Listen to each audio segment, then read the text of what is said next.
Tapi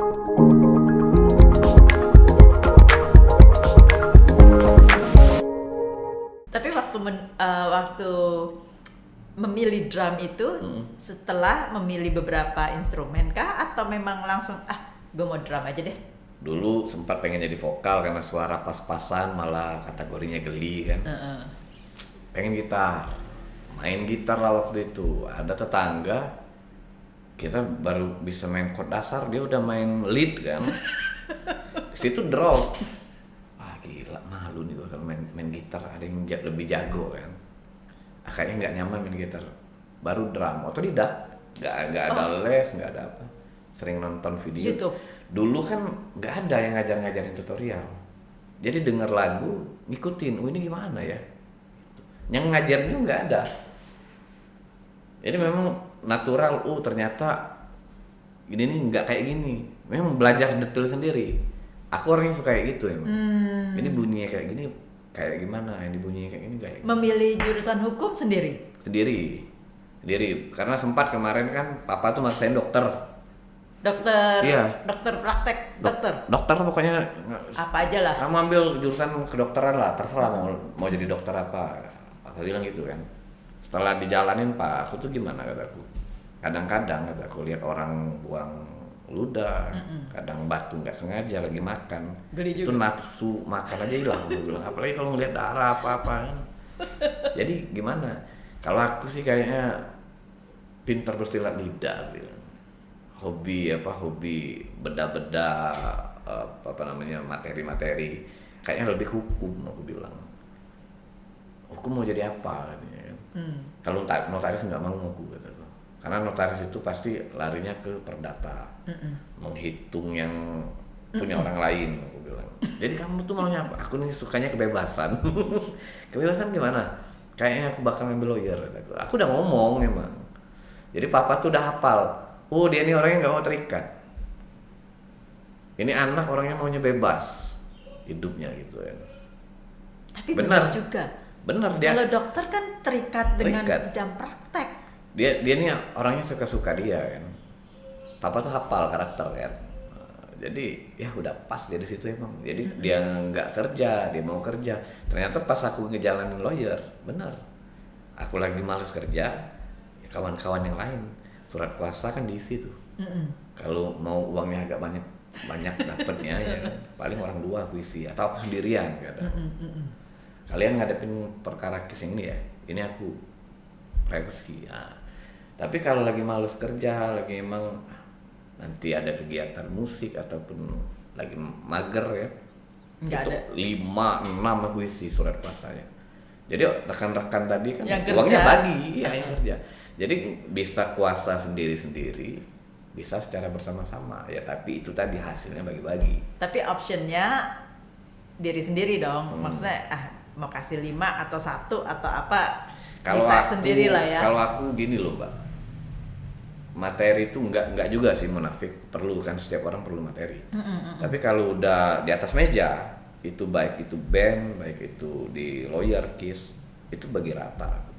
Nggak pernah aku beda-bedain. Tapi kalau misalnya surat kuasa sendiri atau berdua, bagi 2 dong. Bagi 2. Kalau sendiri aku sendiri kan. Aku lihat kisahnya, wah ini lumayan. Hajar nih. Kalau memang ada kebutuhan yang memang sifatnya kan manusia kan kadang-kadang situasi. Nggak perlu ya. Situasi perlu ya, tergantung kondisi kan. Ketika emang nggak terlalu perlu, ayo panggil si A, si B, si C. Sekalinya mau ganti mobil, beli rumah baru. Tapi ya itu sih. Makanya terakhir sudah ngejalanin lawyer, udah buka kantor, udah jadi ketua ya kan. Kemarin sempat mau nyalon ketua persatuan advokat. Advokat. Cuman aku mikir pertama terlalu mudah. Kedua, oke lah kita dari finansial bisa untuk bertarung secara persyaratan yang dicantumin kan. Ya, udahlah kalau yang kayak gitu kan suap-menyuap semua kan. Cuman aku sekarang mikir pertanggungjawaban dari segi kalau jam terbang kita udah agak lumayan, nggak takut juga siapa namanya pesan papa itu Selagi orang itu masih makan nasi, ngapain Iya, takut? iya, Kecuali betul. kalau dia udah makan beling, makan paku, mungkin kita mikir ya. Ini motonya orang tua ya. Iya. Masa orang di zamannya mereka tuh bicaranya sama semua. Aku pertama sidang, pertama KIS dapet itu perkara. Terakhir aku nggak bisa negosiasi sama dia. Aku udah gunain cara kekerasan. Itu kalau kita nyebutnya cap garpu, senjata tajam. Itu kutusuk di meja dia. Kalau ini nggak kelar Pak, bilang. Kalau nggak perut kamu, perut aku, bilang. Kita sama-sama selesai, bilang. Harus sampai begitu ya? Harus sampai gitu. Karena dia ngerasa dia berkuasa kan. Tapi sekarang udah akrab banget Iya, sama iya. dia. Jadi itu untuk nge-break power sama Ternyata setelah kita gunain sistem, gunain tata cara beracara, itu nggak masuk Mbak. Ada orang yang kayak gitu. Dia, aku ini berkuasa lu, aku bisa lu ini, aku backing kuat nih gitu. Ternyata ada yang harus gaya preman, harus gaya preman. Jadi ketemu sama dia 4 mata itu pertemuan yang ketiga kalau nggak salah. Opsi pertama dia bela sus PAW, pergantian antar waktu.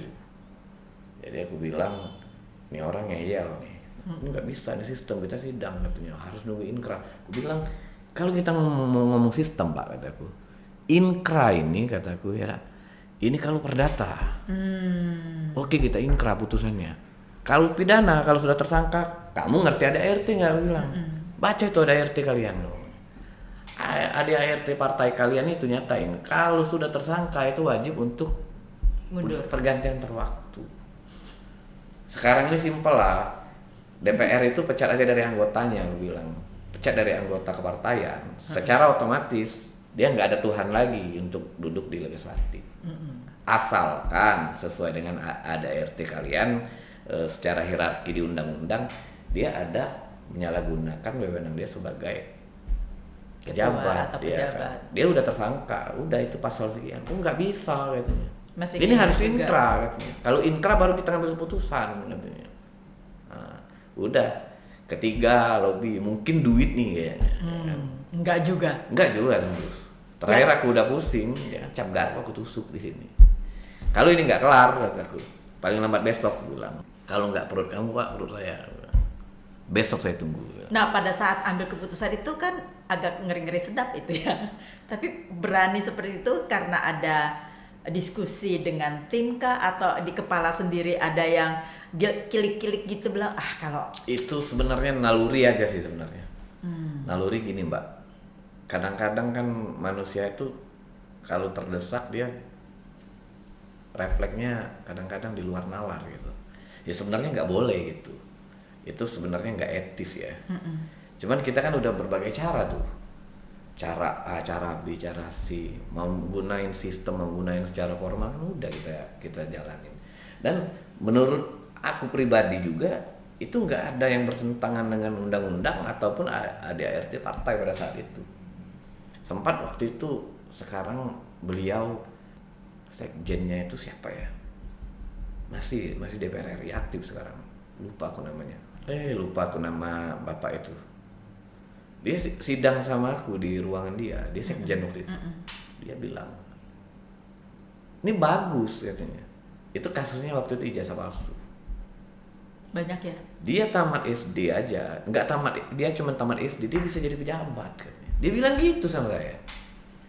Orang kayak gini dipertahanin katanya. Dia bilang gitu. Gila nggak itu? Terpaksa kita gaya gila kan? Ya udahlah katanya, ijazah itu nggak terlalu ini, Nggak terlalu penting. yang penting dia ada kan katanya, mau palsu mau asli katanya, yang penting dia udah jabat katanya. Dia mempertahankan ini dia. Ternyata tes mental loh itu, aku nggak tahu juga. Ternyata waktu itu Pak Berliana terakhir dia tuh mau ganti dengan Pak Berliana, dia cuma main-main aja ngetes mental. Oh iya. Ditanya sama dia, gimana ijazah S1-nya katanya, karena kita cek di Dikti katanya. Nggak ada. Universitas itu ada. Dia ijazah SD-nya aja yang palsu. SMP, SMA sama kuliahnya real ada di Dikti. Itu sambil kita cek kan di situ. Nah, itu kamu nanggapnya gimana katanya. Sekarang kataku kalau kita ngacu, Bapak orang hukum, Bapak juga pejabat, bilang kan DPR RI itu. Sekarang masih DPR RI juga. Kita kalau hukum kan hierarki tuh. aturan yang bawah itu jangan sampai tabrak dengan yang atas ya kan, secara hierarkinya gitu. Sama aja ijazah juga, kita logis aja lah, nggak usah pakai ilmu apa-apa aku bilang. Kalau dengan secara sah meyakinkan diputuskan bahwa SD-nya itu palsu, SMP, SMA, kuliah itu batal demi hukum. Karena syarat untuk SMP, SMA sama kuliah kan sesuai dengan urutan dia bilang. Di situ dia bilang. Masuk pagi berkas itu, sore langsung keluar. Selesai, kelar masalah itu. Wih. Dia ngetes mental aja ternyata. Padahal gua ini kayaknya sama kayak yang satunya ini. Ini partai ini kayaknya orangnya gimana ya? Parah semua aku mikir. Ternyata enggak, dia ngetes mental aja. Dia tes mental. Dia nanya, apa menurut pemikiran kamu gimana? Nah, ada yang lucu lagi. Ijazah itu pembanding tuh ada. Aku sampai nelusuri ke situ kalau perkara itu detail kan. Berarti memang hobi banget ya untuk nge-research sampai penasaran maksudnya. Jadi lucu itu. Dia nanya, apa ya nama bapak itu, lupa aku. Jadi dia bilang, kamu bisa nyatain palsu gimana? Ini aja kan masih prosesnya kan belum inkrah katanya. Masih tersangka, masih ada kemungkinan ini asli katanya. Kalau kita lihat wujud Pak, karena bukan kapasitas kita untuk nyatain ini asli atau palsu bilang. Kalau lihat wujud ini asli Pak, ini ijazah, benar ijazah bilang. Gimana kita secara logis melihat dari ijazah pembanding sama emang benar. Lihat nomor kepalanya Pak bilang. Ya kan? Ini kepalanya itu Palembang, ijazah pembanding 12, 13, 14. Ini kok 8. Emang dalam satu kelas aku bilang zaman dulu apa ada orang 800 ya kan? Itu aja logisnya. Saya juga pernah sekolah SD. Mungkin beda jauh dengan zaman dulu. Oke, zaman saya sekolah itu orang 20, orang 30 maksimal. Nah, mungkin zaman dulu paling kenceng 100 200 lah, nggak mungkin sampai 800 selisihnya. Di situ aja ngelihatnya. Tapi kalau kita ngomongin ijazah ini palsu, itu bukan kapasitas kita. Ini diduga dan sangat menguatkan karena ijazah pembanding yang lain itu urutan 13, 12, 14 kepalanya kan. Kok ini 8 ini seri dari mana? Bukan seri dari sekolah ini. Sebelum dicek kita udah bisa prediksi bahwa itu ada sesuatu. Iya. Ini berarti sama lah kayak kasus yang lagi viral sekarang. Ya nggak usah kita sebut. sama juga. Kita mau tunggu itu. Seru ya. Seru. Saya juga sering ngeliat. Tapi kalau aku pikir berat. Jadi kita harus menerima apa adanya aja. Enggak juga. Bapak aku juga mikir. Kadang dia nasehatin, kadang-kadang kan keras, kadang-kadang dorong hajar ya kan, sikat selagi dia. Nah, sebagai lawyer, apakah kita ya wis sudahlah atau kita nanggapin yang itu tadi? Ya nggak usah disebut tapi. Kalau aku pribadi no comment lah kalau yang itu, no comment. Karena kalau aku lihat juga kayaknya memang ada kelompok-kelompok ataupun pribadi itu udah produk politik emang. Terserah lah hasilnya mau gimana, kita ya nonton aja ya kan, bukan kita nggak ada sumbangsi atau gimana, karena ini urusannya dengan rahasia negara. Ya kan? Nah, kalau sebagai orang hukum berbicara, ini bahaya ini, bahaya tuh dalam arti kalau kita ngikut ini kan apa, menyampaikan apa pendapat kita bahaya ya. Ya. Bahaya. Kalau sebagai orang musik. Enak ya kalau sebagai orang musik. Ya kadang-kadang itu manusia itu sering berubah sesuai kondisi tertentu kan. Dulu gimana ritme dia kan, kita kan wajar dia jadi pusat perhatian kan waktu itu kan. Siapa yang enggak sih? Ya manusia itu kalau kondisinya ataupun tertentu gimana ya itu bisa salah satu jadi faktor yang paling kuat untuk merubah karakter orang itu kan. Kadang-kadang kalau dibalik orang lain juga sama aja kadang-kadang. Sebenarnya itu juga bisa terjadi kepada siapa saja ya. Makanya jangan nyari orang-orang yang nyari validasi lah. Enak orang tuh yang kerja dikit bicara tapi memang bukti kerjanya ada, itu aja. Jangan terlalu, masyarakat ini kan kadang-kadang karena sosmed ini kecanggihan era sekarang kayak mudah diakses ya, ngelihat ini dikit, wah, bro masyarakat. Wah, Iya. ini Langsung viral. Langsung naik 1-2 juta. Jadi padahal ada efek negatif, ada efek positif. Memang kalau secara positifnya, kalau aku pribadi nilai ya akses berita dan lain-lain itu kan lebih mudah didapat. Ya, emang sesuai dengan eranya kan udah era kecanggihan kan. Tapi kadang-kadang banyak juga negatifnya Mbak itu. lebih banyak negatifnya. Tapi tergantung ya, kalau misalnya kita melihat yang positif, pasti yang masuk algoritma ke kitanya kan positif semua, gitu. Tapi kalau kita melihat yang negatif, pasti kan terus ke track yang negatif. Nggak ada yang balance loh. Masalahnya kan yang apa menikmati kecanggihan ini kan rata-rata yang terjebak dengan alur itu kan ke bawah, Ya. bukan ke atas loh. Nah sekarang kita ngomong mayoritas, jangan kita ngomong minoritas. Kalau minoritas itu kan bisa dihitung lah, walaupun memang itu secara kiasan aja ya, bisa dihitung orang-orang yang memang di atas, menengah juga paling banyak yang bawah. Iya betul. Sudah hampir, kalau aku pribadi juga anggap aja lah sekitar 50-60% yang di bawah. Iya. Itu penikmatnya. Seperti sekarang kita aja nih, ya, berapa jam kan bisa ke track tuh selama 24 jam, berapa jam kita melihat screen, membuka screen.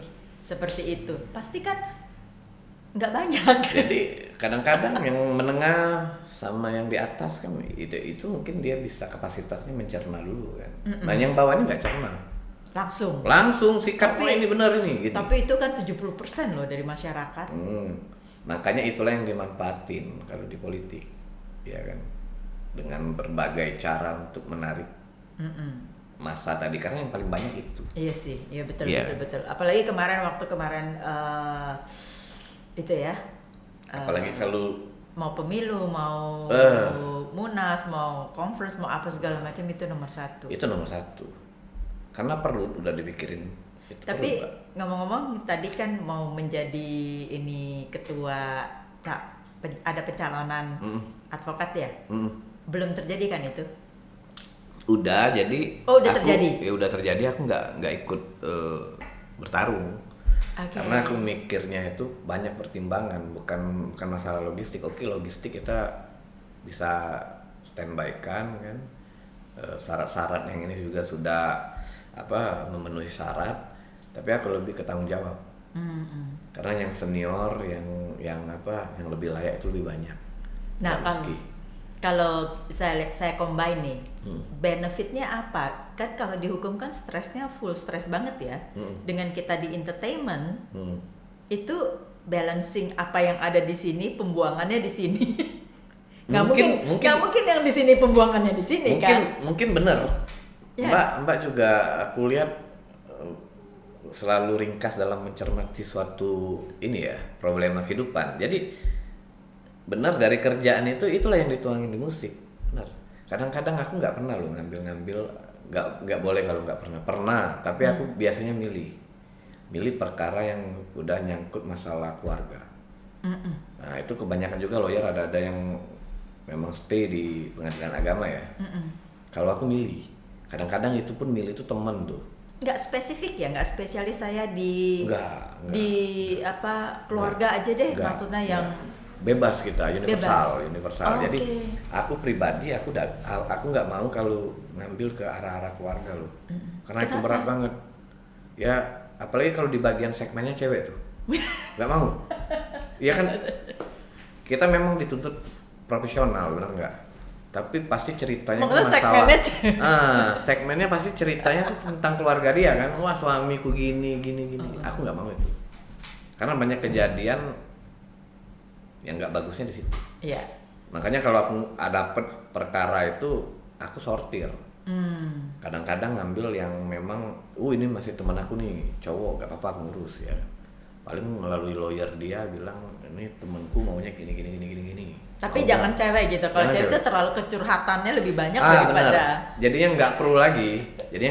Kadang-kadang aku pernah sekali masalahnya itu dapat dari anak kantor. Ini masih keluarga dia kan ya. Itu orang bank kalau nggak salah.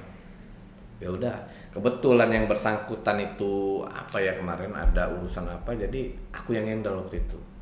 Handle, ya udah sidang sudah ya kan, tinggal nunggu putusan masalah Gono gini enggak ya, salah ya? Gono ini belum, masih proses Oh, udah masih putus belum ya. ya? Itu kesepakatan berapa mau nafkain kan. Nah, dia maunya segini, kita maunya segini, tinggal negosiasi nih itu kan. Tiba-tiba ada kejadian yang nggak ngenakin, aku cerita sama si Mas tadi. Jam 2 nelfon. Ini katanya bisa nggak datang katanya. Waduh, mampus gue bilang. Itu kan belum putus ya perkara itu, kita datang ke rumah cewek ya. Ini tolong Pak, kenapa nggak telepon polisi, gue bilang ya. Ya aku dipukulin lah katanya sama itu ini. Waduh, kataku gimana ya? Ya udahlah, naluri datang, tapi aku nunggu di luar, nggak mau aku masuk. Jadi kalau ada apa-apa kataku, kita ngomongnya di teras ataupun di luar aja lah kataku. Nggak mau aku masuk ke dalam. Nanti pembicaraannya udah beda ya kan. Ya udah, pas ketemu aku bilang ini kalau benar dipukul, aku kan nggak langsung percaya ya kan bahwa itu dipukul. Buktinya gimana kan, bisa aja nih mukul sendiri ya kan. Nah, jadi kalau mau di luar kis dari perkara perceraian, aku bilang pagi-pagi nanti aku suruh anak kantor, kita lapor aja, kita visum. Ternyata seiring jalan hari itu besok ketemu, nggak ada kabar. Wah parah nih, bilang apa bener apa enggak, apa itu kita negatifnya mikir Iya. Mungkin positifnya aku mikirnya gini, mungkin dia nggak jadi, mikir panjang lagi karena mikirin anak mungkin kan, nggak mau lapor atau apa. Tapi kita kan sebagai manusia kan harus ada juga pemikiran yang negatifnya. Iya dong. Itu kan manusiawi. Tapi final ketep nggak akhirnya? Pisah atau? Pisah. Jadi apa ceritanya itu ya biasa pihak ketiga lah ya kan, nggak sejalan lagi. Ya yang namanya orang cerai itu kan nggak mungkin nggak baik, pasti nggak mungkin baik, pasti nggak baik. Ada aja trouble-nya, ya kan. Cuman ya kadang-kadang di putusan itu aja nggak di. Tapi hebat juga ya kalau lawyernya itu spesialis ya. Ada spesialis yang di rumah tangga gitu ya. Jadi memang dia sengaja mengambil itu. Bukan ngambil sih. Sebenarnya bebas. Lawyer tuh bebas, mau kemana aja bebas dia. Cuman dia lebih fokusnya di pengadilan agama. Ada teman aku kayak gitu. Lu ngapain? Gue bilang kayak marketing banget tuh kalau di pengadilan tuh marketing gitu. Aku lihat. Jadi kalau datang mau cari mbak, mau cari ibu katanya. Aku bilang parah kayak gini ya. Gitu ya. Kalau aku nggak kayak gitu kan, perkara itu datang ataupun misalnya dari relasi telepon kan. Kalau dia stay di situ, aku nyaman di sini katanya. Dalam satu hari itu katanya kadang 1, kadang 2 dapat. Ya perkara. Jadi kayak ngantor di situ dong. Dia buka bener memang. Oh memang buka LBH bener. Di depan pengadilan agama itu dia sewa. Kayak ruko atau apa? Apa ya, bukan ruko sih. Kios ya kayak gitu. Karena satu lantai kan. Itu ngadep ke pengadilan benar. Saya bilang jadi stay banget dia. Jadi ada sales timnya dong di dalam. Dia betul. Itu kita kok jadi jualan sih. Keren. Dia pakai jas, pakai dasi ya. Tapi di situ kerjanya. Kalau aku enggak sepakat kalau untuk stay di situ enggak. Ya itu kan pilihan masing-masing ya. Iya. Pilihan masing-masing. Kalau lawyer kan dia enggak terlalu spesifik, kecuali kalau dia udah ngambil spesifiknya itu misalnya udah kayak internasional, itu udah beda. Kadang-kadang dia lebih fokusnya ke internasional karena memang case internasional itu budgetingnya besar.